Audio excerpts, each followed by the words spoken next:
miles south of Hollywood, the stage is set for a blockbuster. SoFi Stadium makes its Monday Night Football debut in a battle of two of the best defenses in the NFL, Bears at Rams. Pressure on the quarterbacks tonight. Former Super Bowl MVP Nick Foles hoping to get the Bears' offense flying. So far, they've relied on defense and made winning ugly fashionable.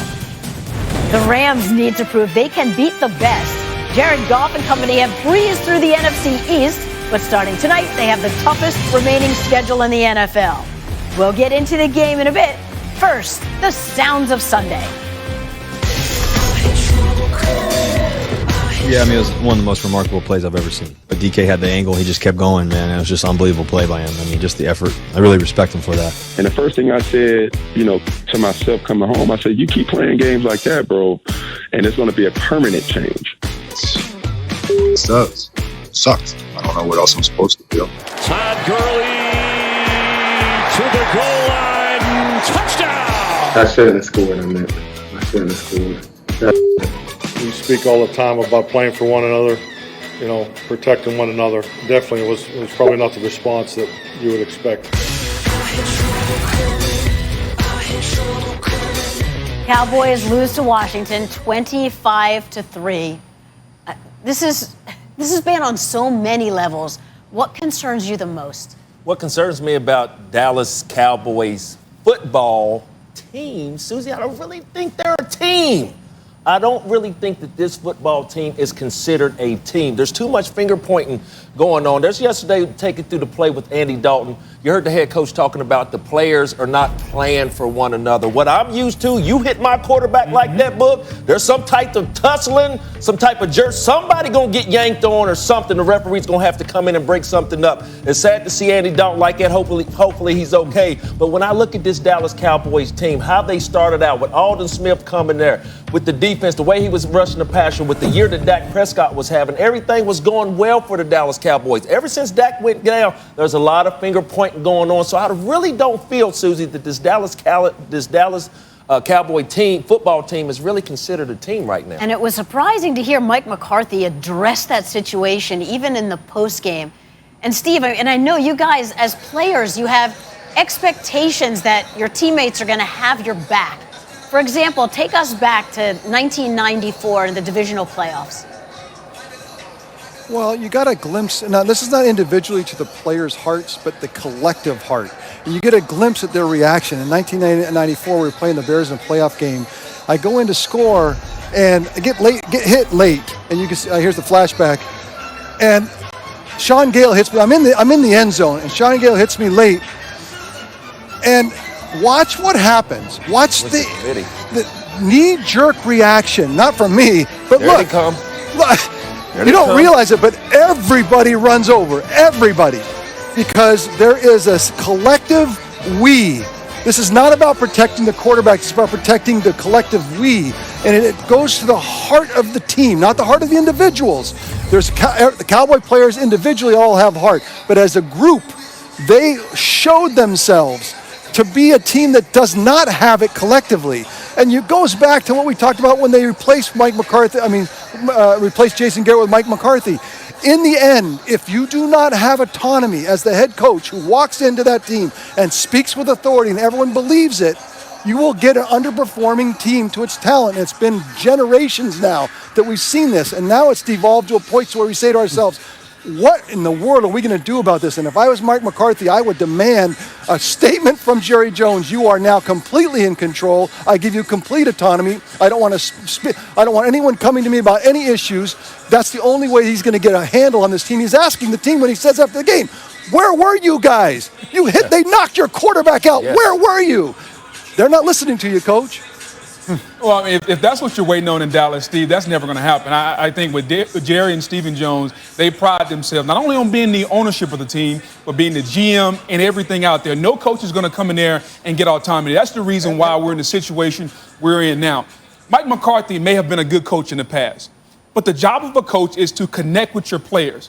It doesn't matter what kind of coach you are. I played for Tony Dungy. He was not a screamer. Very spiritual man. He connected with us. I played for John Gruden. Rah-rah guy. He connected with his team. So different coaches can connect with players different ways. Mike McCarthy has not connected with this team. They don't connect with him. A lot of finger pointing, a lot of anonymous sources coming out of the locker room. And the play that you spoke of, where Andy Dalton gets hit by John Bostic, by the way, that's a dirty play. He should be suspended for a game. Let's say that. If I was on that team, you hit my quarterback that way, I'm coming off the bench, and I'm coming here to you. There's no ifs, ands, or buts about it. Right. We got to protect our quarterback. Yeah. But the fact that nobody came, the fact that nobody said anything speaks to a team issue. That's not just on the coaches. That's inside the locker room. Because the coaches don't come in the locker room. They don't come in there. They got other issues. Coaches, yeah, we know that. But inside that locker room, to your point, Randy, there's no team chemistry. There's no team camaraderie. That's the word we're looking for. Yeah. There's no I got your back, you got my back. There's none of that going on in Dallas. So Dallas's problems are bigger than just Mike Nolan. Their problems are bigger than just Jerry Jones. There's an organizational issue starting from the top, coming all the way down with structure, how we draft the players, what we do, how we pick them, how we choose the coach. Because Mike McCarthy may have been a good coach, but he's not connecting with that team right now. See, here's the thing. When they go to hire the head coach, I got no problem with Mike McCarthy. I think he's a good football coach. Yeah. But they had the same head coach for 10 years, Jason Garrett, and he was hired from within the system. Mm-hmm. Every couple of years, 2, 3, 4 years in the NFL, most teams are embarking on these extensive head coaching searches where the GMs, the presidents, the executives, they're away for their families for 2 weeks because they're interviewing 9, 10 candidates. There were a lot of great people out there, a lot of great coaches. Could have talked to Matt Rule, could have talked to Eric Bieniemy, could have talked to Lincoln Riley, could have talked to a lot of different people. They spoke to two people, Mike McCarthy and Marvin Lewis, and they hired Mike McCarthy. And in the end, so far, right now, it seems like there's a disconnect. Yeah. And you know what? Just the contrast of, we were talking to Cowboys and Cowboys players last week, and this week, Rams coaches and Rams players. Both sides brought in new defensive coordinators and established new defensive systems. But the Rams are really comfortable and playing well.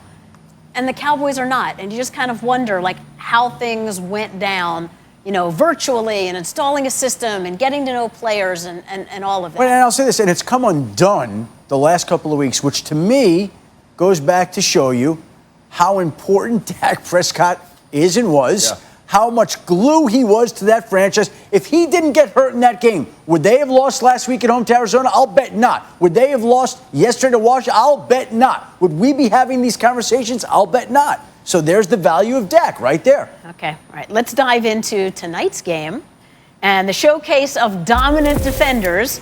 3-time All-Pro linebacker Khalil Mack and 5-time All-Pro defensive tackle Aaron Donald. Together, they've won 3 of the last 4 Defensive Player of the Year awards. On the field, I'm just a whole different person, turned into a monster. Do you have to repress feelings of kind of vindictiveness? You're hard I like that word. Are you ready? Khalil Mack with the sack. You say you ready? Stop it. He's a machine. He is unbelievable. Are you ready? Ready? Is you ready? Whole squad ready? Yeah, no, he's as tough as it gets to game plan for. Next thing you know, he jumps out like Superman. He's just like sprawling and like trying to tackle you from behind. Obviously, a little baptism by fire with Aaron Donald. I didn't think he was going to jump on my back. Aaron Donald rips him to the turf. He's sacked. Ball comes out. Aaron Donald knocked it loose. If there's a quarterback with the ball, he's got to find him this year. I'm going to the top.